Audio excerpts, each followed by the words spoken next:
is Planet Earth 3. Watch new episodes every Sunday on BBC iPlayer. My favourite kind of newscast moment is when you sort of have a eureka moment. You're like, oh yeah, that's what this is about. My favourite thing is just having like the space to say stuff that I might not be able to say anywhere else. My favourite bit is when you get a really cheeky but excellent question from one of you. Newscast. Listen every day on BBC Sounds. Now on BBC One, the news at 6 with Sophie Raworth in the studio and Reeta Chakrabarti in Hull. Tonight at 6, tax and benefits giveaways by the Chancellor in his autumn statement. But are we any better off? Jeremy Hunt gave us tax cuts and increases in pensions and benefits, but growth is likely to be slower and the overall tax burden at a post-war high. Labour says growth under the Tories has hit a dead end. We'll be getting reaction to the Chancellor's statement here in Hull. The headline is tax cuts, but the backdrop is key here. Living standards are squeezed and the tax burden is still rising. I was feeling sick, anxious of everything around me. And I've been finding out how doctors have been prescribing more than medicine to those struggling with the cost of living. Also tonight, the first Israeli hostages should be released tomorrow during a 4-day pause in fighting after a deal is struck with Hamas. 50 of those being held, mainly women and children, will be allowed to leave Gaza in return for 150 Palestinian prisoners. And friends pay tribute to the 4 teenagers found dead in a car yesterday after going camping in North Wales. In the northwest, 4 men guilty over the murder of Ashley Dale in Liverpool last year are all jailed for over 40 years. And why a developer munched a microwave potato to try to show that his Cheshire housing estate is not half-baked.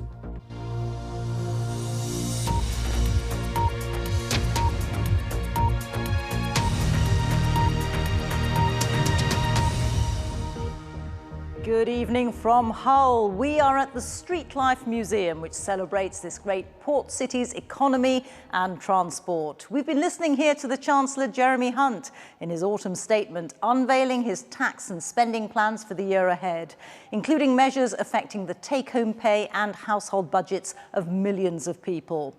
We'll hear from our political editor Chris Mason and our economics editor Faisal Islam, and our cost of living correspondent Coletta Smith is here in Hull with me.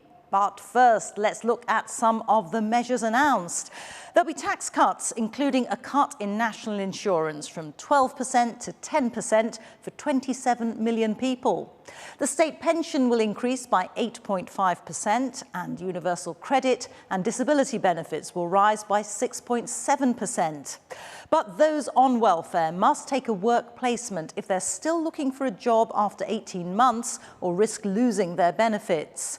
And the overall picture for growth is gloomy. The independent watchdog, the OBR, says its forecasts for growth are sharply lower than predicted, and that's for the next 2 years.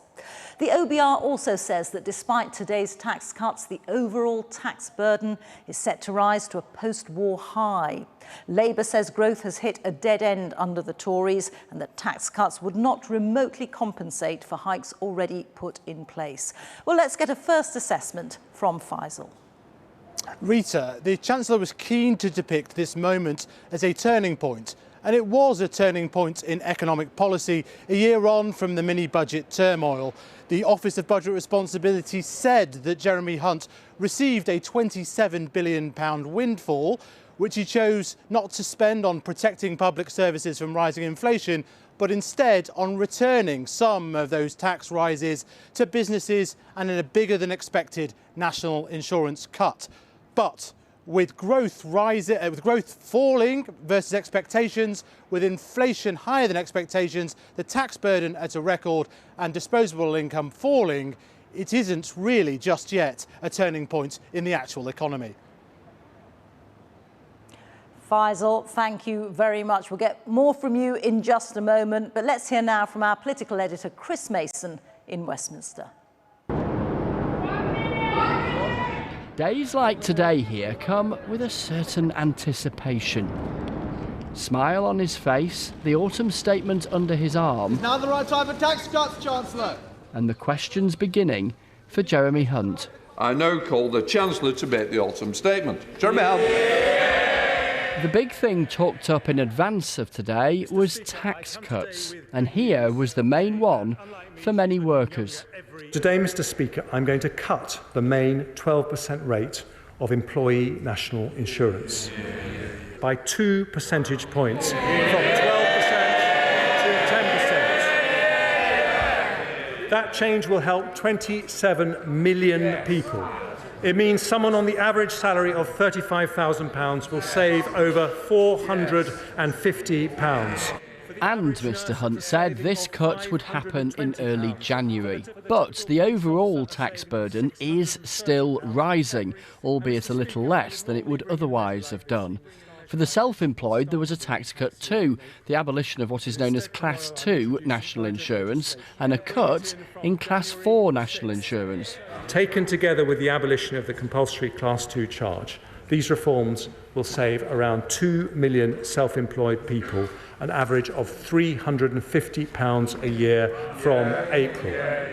As ministers try to kickstart the sluggish economy, companies will be able to deduct their spending on new equipment and machinery from their profits, and so pay less tax. I will today make full expensing permanent. That is the largest business tax cut in modern British history. Other things announced today. From April, benefits will go up by 6.7%, the state pension by 8.5%, and the minimum wage for those aged 21 and older will be £11.44 an hour. Jeremy Hunt also said he was determined to help people who are out of work to find work.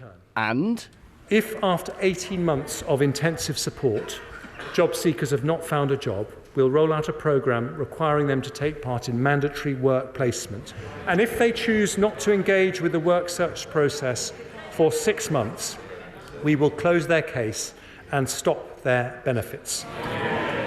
The Chancellor summarised his plan like this. The biggest package of tax cuts to be implemented since the 1980s, an autumn statement for a country that has turned a corner, an autumn statement for growth, which I commend to the House. Incoming next, the reaction, firstly from the woman who wants the Chancellor's job. As the sun begins to set on this divided, out-of-touch, weak government, the only conclusion that the British people will reach is this. After 13 years of Conservatives, the economy is simply not working, and despite all the promises today, working people are still worse off. And the wider debate is now getting underway. Things are still getting worse for people. Inflation is still more than double the target that it should be. And that means prices and costs for people in their homes are still going up day by day. This statement is a deception from the Chancellor after years of unfair tax hikes. Under this Conservative government, economic growth is flatlining and public services are on their knees. Chancellor, thanks for having us in the Treasury. For all the talk today of tax cuts, living standards have fallen by more than at any point since records began, and the tax burden is still going up every year. That's the blunt truth, isn't it? Well, we did have to put up taxes. I've never shied away from saying that, but I think it was right to support families who are suffering because of the energy crisis and to support businesses through the pandemic. You say that the country has turned a corner, that the economy is turning a corner, but is that how people feel? Well, I think people are feeling bruised. We had a once-in-a-century pandemic. We had a 1970s-style oil shock. And what we've tried to do is to support families. For the Chancellor and the Prime Minister, against a tricky economic and political backdrop, the task now, selling their plan. Amid the hurricane of words, the blizzard of numbers tonight, there are just three things that really matter. Yes, those tax cuts that we heard the Chancellor herald in his statement, but also the tax burden and living standards, that ongoing sense for so many people of squeezed living standards, because no amount of spreadsheets or interviews, spin or rhetoric can overcome that central fact. And it's against that that the political debate now gets underway. And it presents Labour with an easy target now, but the bleakest of inheritances if they were to win the next general election. Because the challenge for this government and any subsequent one is the same, trying to caffeinate a listless, lethargic economy after what has come before. The government is clearly finding it difficult. Any subsequent government probably would too. OK, Chris, thank you very much. Chris Mason there reporting from Westminster. Well, let's have a look now at some of the other announcements made by the Chancellor today. There'll be a freeze on alcohol duty until the 1st of August, but tobacco duty has been put up by 10%. A consultation on giving people one pension pot for life, which Jeremy Hunt says could help unlock an extra £1,000 a year in retirement savings. And a commitment to reform the planning system to allow for faster planning applications. Mr Hunt confirmed the national living wage will rise by more than £1 to £11.44 an hour. And Jeremy Hunt also made permanent a tax break for businesses that allows them to save on corporation tax by investing. And business rate relief will be extended for many small firms, including pubs and other hospitality businesses. Well, Jeremy Hunt said today that he'd announced the biggest business tax cut in modern history. Our cost of living correspondent Coletta Smith joins me now. And Coletta, what more do we know about the impact of today's statement on businesses? Well, as you say, the Chancellor has billed his half-year review of the economy as something that's really going to benefit businesses by cutting a lot of those taxes. His hope is that it's going to boost the economy and make the economy grow.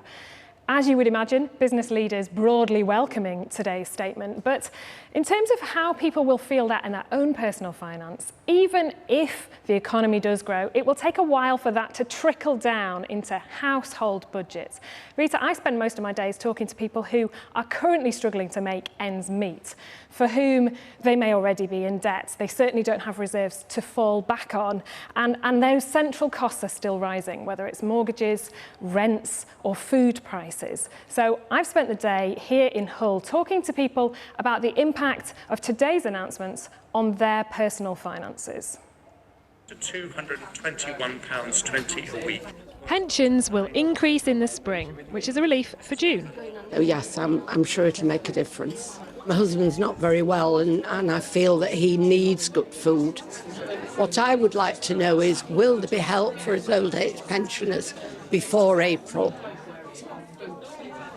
Today is a big relief for pensioners. Sticking to that triple lock will mean an extra £17 or so a week in their pockets, which is the difference between a food bill or an extra energy top-up. Will make a big difference to a lot of households, but it only kicks in from April. Pensioners will still get that winter fuel payment, but last year the government gave an extra £400 a week to every household, and this year they've said that's not going to happen. Today, the Chancellor stuck to his guns, which means that for June and 12.5 million other pensioners like her, it could still be a difficult few months. Lily works for herself, renting a chair in this salon. She should see a boost of around £350 a year with big cuts to national insurance. Before you've even started hairdressing and earning money, you've got to work for 2 full days to pay back what you need to pay in rent and stock. So that'll be nice to know that I don't have to put away. But for the salon owner, those wage rises come at a cost. The energy bills are still sort of hammering us in the VAT, the tax mainly. So if they brought that down, then I would love to bring another member of staff in and to train them, but it's again the wages, you know, at what point do you say I can't afford to pay you anymore? So what I want to know is, where am I going to get the extra money to pay my staff more? An increase in the minimum wage and a 2% cut in national insurance will mean lots of households have a bit extra to cover those increasing bills that we're facing every time we go to the tills. The problem is businesses are going to have to find that money to pay for those wage increases from somewhere. So we're likely to see those price hikes carrying on for the months ahead. Beth works as a dental nurse 2 days a week and then gets a top-up from Universal Credit, which will now increase in April. I thought it was going down, so that's good that it's going up. Sometimes I think, what's the point in going to work when they're going to take half of it off me anyways? I may as well just stay at home. What I'd like to know is, if I work an extra day, will it be worth my while? For two parents with 2 children on Universal Credit, it'll be an increase of around £1,000 from April. But with no announcements made about childcare costs and no increase to the point that people start to pay different levels of income tax, it's still a really difficult equation for lower income parents to make sure that they don't lose out. Coletta Smith reporting there. Let's now get our economics editor Faisal Islam's thoughts on what today's statement means for the economy. Yeah, we got some new forecasts. With all of this comes new challenges as the economy, from today's statement and in those recent forecasts from the official watchdog, the OBR, that's what they show. Let's take a look at inflation. We'd known it had halved from the peak, but now the OBR predicts that it will get down to 2%, the Standard Bank of England target in 2025. It's now expected to be later than in the March forecast. Now, we're also expected to have avoided that recession with little growth in upcoming years. In February, the OBR thought we were on track for a recession this year, but followed with predictions of stronger growth in subsequent years. Despite all that, borrowing is actually pretty much unchanged overall, which is amazing, really, given the government's interest payments are spiralling. The OBR thinks it's because our economy is more tax-rich to begin with. So let's focus in on 2027-28. The forecast says the Chancellor had £27 billion more room for manoeuvre to hit his own self-imposed borrowing limit, what the OBR calls a windfall. The big decision here is almost all of this is spent not on increasing public services in line with prices, but principally on those 2 big tax cuts. £9 billion for 2% off national insurance and £11 billion in that business investment cut. They are big, designed to boost the economy long term. But for context, in the same document, the OBR say that the previous decisions to freeze income tax thresholds will raise a remarkable £43 billion in that same year. Real government spending is actually £20 billion lower than it was in our March forecast, because inflation is much higher, but the Chancellor hasn't really added substantial sums to departmental budgets. That means that spending on public services is £20 billion lower, and that provides kind of a dividend to the public finances, which he's used in order to reduce people's taxes by roughly the same amount. The bigger picture for the Chancellor is that this is a grand reforming, business-friendly budget with over 100 measures designed to boost growth, from planning to pylons. Some are politically challenging, but even then, they tend to take years to boost investment and growth. So what we got today was an attempt at economic microsurgery to unleash growth longer term, tied together with a more upfront attempt at modest, festive and, of course, pre-election cheer. The public may see some lights at the end of the tunnel, or they may think this is a partial rebate of recent tax hikes. Faisal, thank you. Well, that is all from me and the team in Hull for the time being. We'll be back a little later in the programme, but for now, it's back to you, Sophie. Reeta, thank you. The first Israeli hostages should be released tomorrow at the start of a truce in Gaza after a deal was finally agreed late last night between Israel and Hamas, which is designated as a terrorist group by the UK government. In total, 50 of around 240 Israelis who were kidnapped by Hamas on October the 7th will be allowed to leave Gaza. That's around a dozen a day during the 4-day pause in fighting. In return, under the deal, 150 Palestinian women and teenagers will be released from Israeli prisons. The truce is expected to start at 10 tomorrow morning, with the hostages released at around noon. Until then, the fighting continues. Our senior international correspondent Ola Giran reports, and there are distressing images from the start.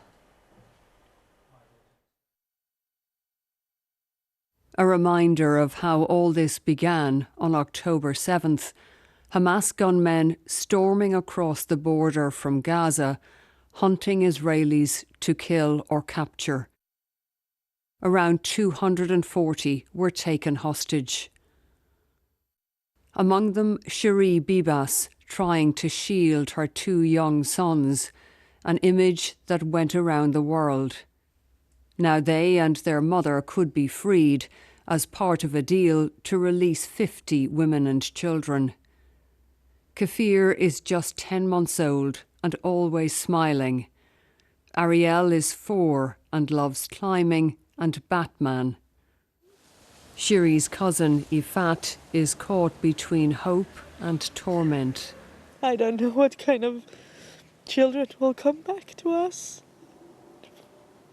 The trauma, what they saw.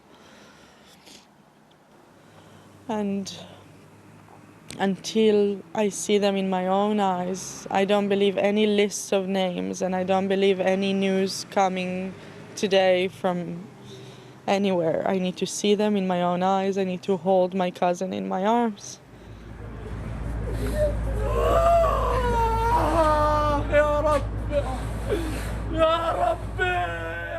But for many in Gaza, just the anguish of goodbye. Hassan Halousa is mourning his niece, 3 brothers and his grandmother, killed by an Israeli airstrike on a residential building, relatives say. This was in Han Yunis in the south, which Israel said would be safer. If a 4-day ceasefire starts tomorrow, as planned, it is too late for this family. Gaza is teeming with grief and desperation. This was the struggle for a few bottles of water.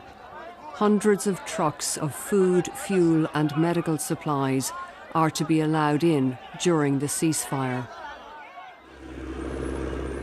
For now, Gaza keeps burying its dead, with more than 100 bodies in this mass grave.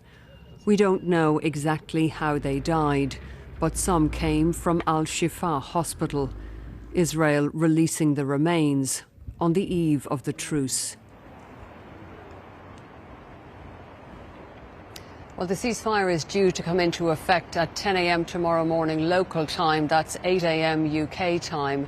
The release of the hostages will happen in phases over 4 days, and there is scope to extend the truce if it holds. For every additional 10 hostages released, the ceasefire would last for an extra day. Now, Qatar, which played the key role in mediation, says it hopes this deal can lead to a permanent ceasefire. But both Israel and Hamas have said that once the ceasefire ends, they intend to continue the war. Orla, thank you. 4 men have been sentenced to life in prison for the murder of 28-year-old Ashley Dale, who was shot dead inside her home in Liverpool in August last year.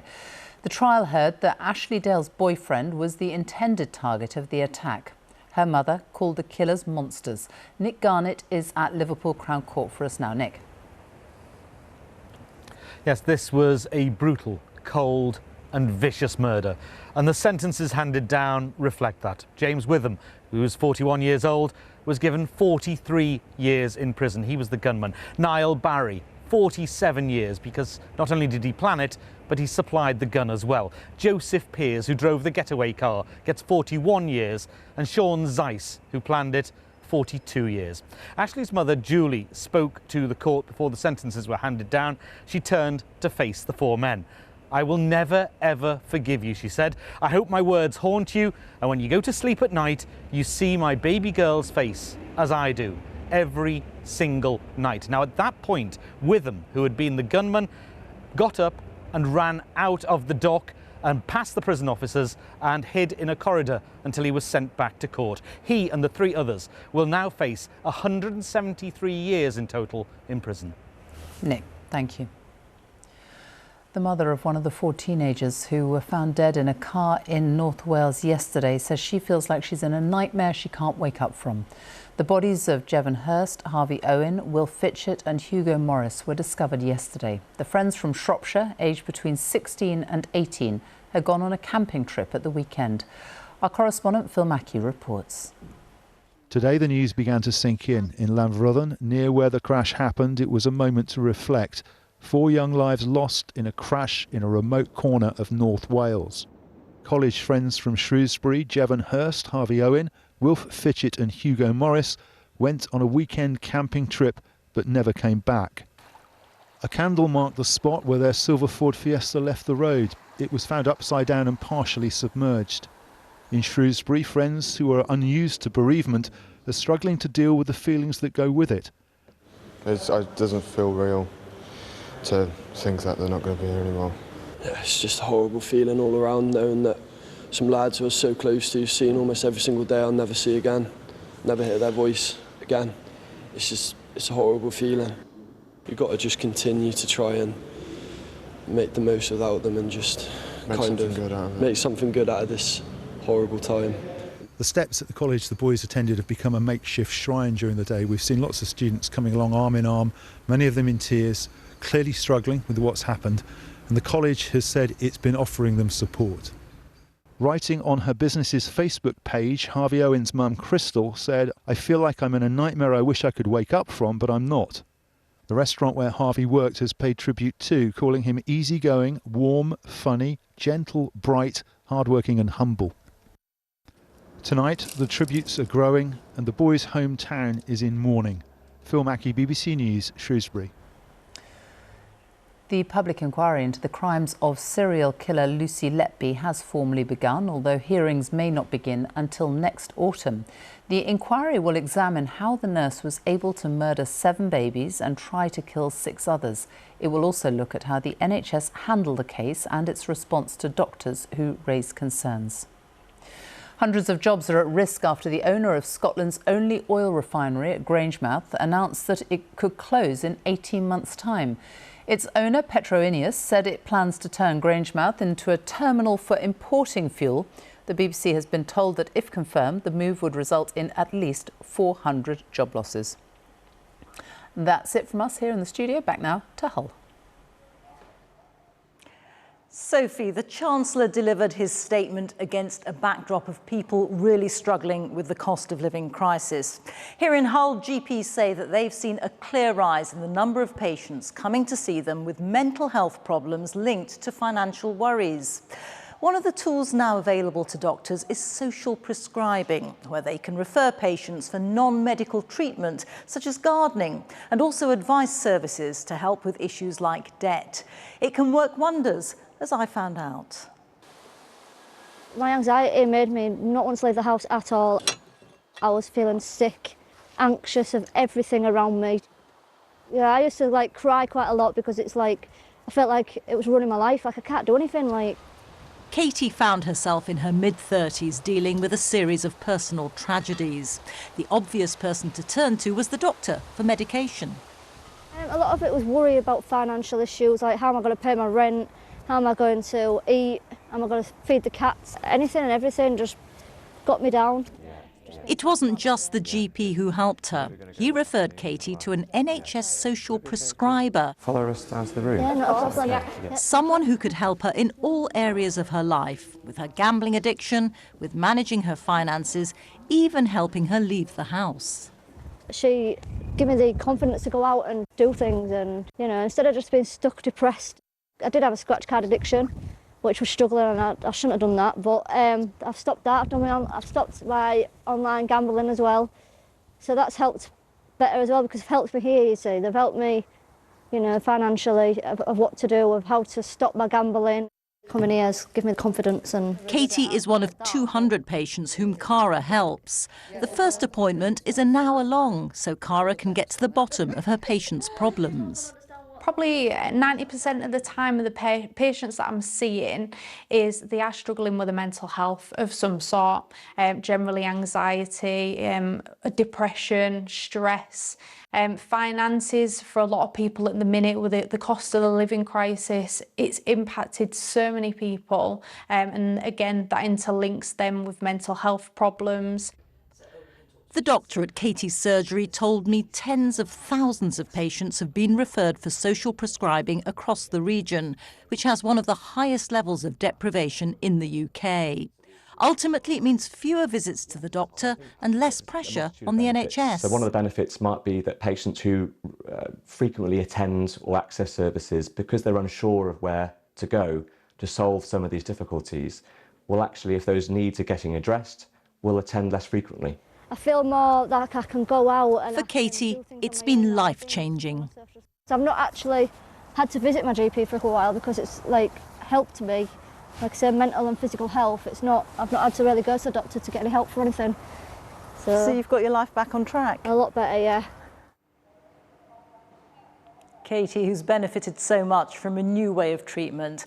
Let's get a last word from our cost of living correspondent, Coletta Smith. Coletta, we've heard lots of facts and figures today, but essentially, will people feel better off after today's statement? Well, Rita, we can't underestimate the relief that will be felt by pensioners, by people on universal credit, to know that those benefits are going up in April by that higher rate of inflation that we saw in September. But let's not kid ourselves that this is a pay rise, because yes, the Chancellor is correct that inflation has been falling, but that just means that price rises are slowing down. Nothing's getting cheaper.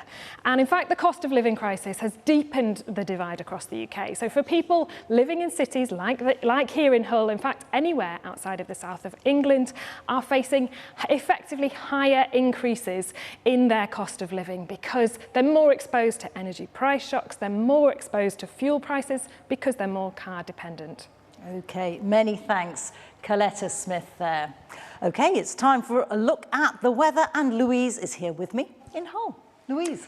Thanks, Rita. Well, I tell you what, I, for one, really grateful for this beautiful backdrop because it's really been a grey, drab, dreary day. It's been pretty mild out there, but all that is set to change. If you haven't already heard, it's getting colder as we go through the end of the week. And yes, we could even see some wintry showers in the far north. Now, we've got high pressure at the moment across England and Wales. That's keeping things pretty quiet. But further north, you can see those isobars squeezing together, and there's a cold front that's moving into Scotland as we speak. That's going to bring some rain overnight tonight and strengthening winds. Elsewhere, we keep that cloud. It's going to act like a blanket, keeping us quite warm overnight. So a mild night to come, but there will be a little bit of patchy light rain around as well, but not a cold start.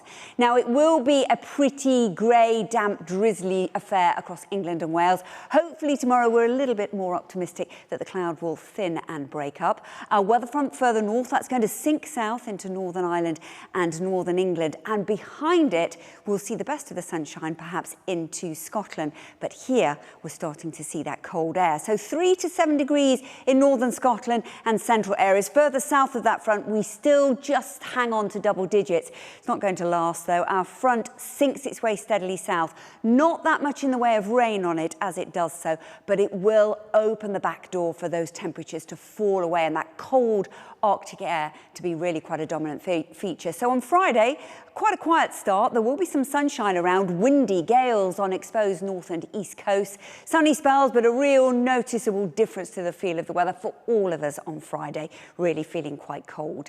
Now, as we go into Saturday, the winds will fall lighter, so we could see our first widespread frost for the start of the weekend. Lots of sunshine around on Saturday, potential for some rain around, though, on Sunday, and cold. Rita. Louise, thank you very much. Now, just before we go.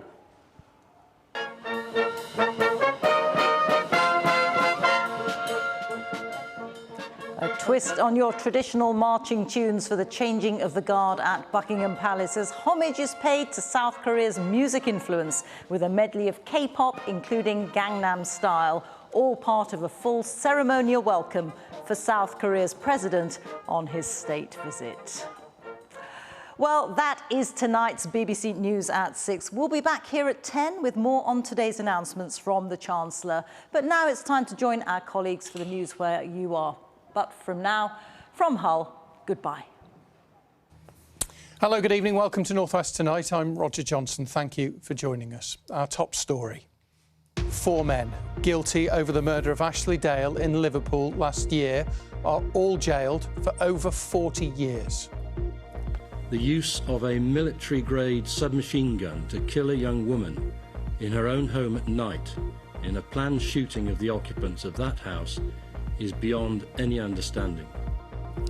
The gunman, James Witham, had to leave the dock after Ashley's mum gave her impact statement.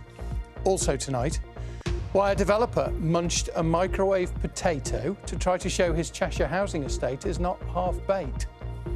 Why Harry's mum is hoping his death will encourage other youngsters to be safe on the roads. pirouetting for Pudsey. BBC Radio Lancashire's Graham Liver takes to Blackpool's Tower Ballroom for children in need. And a change is on its way as we look ahead to the end of the week, turning much colder for all by the weekend. More details later in the programme.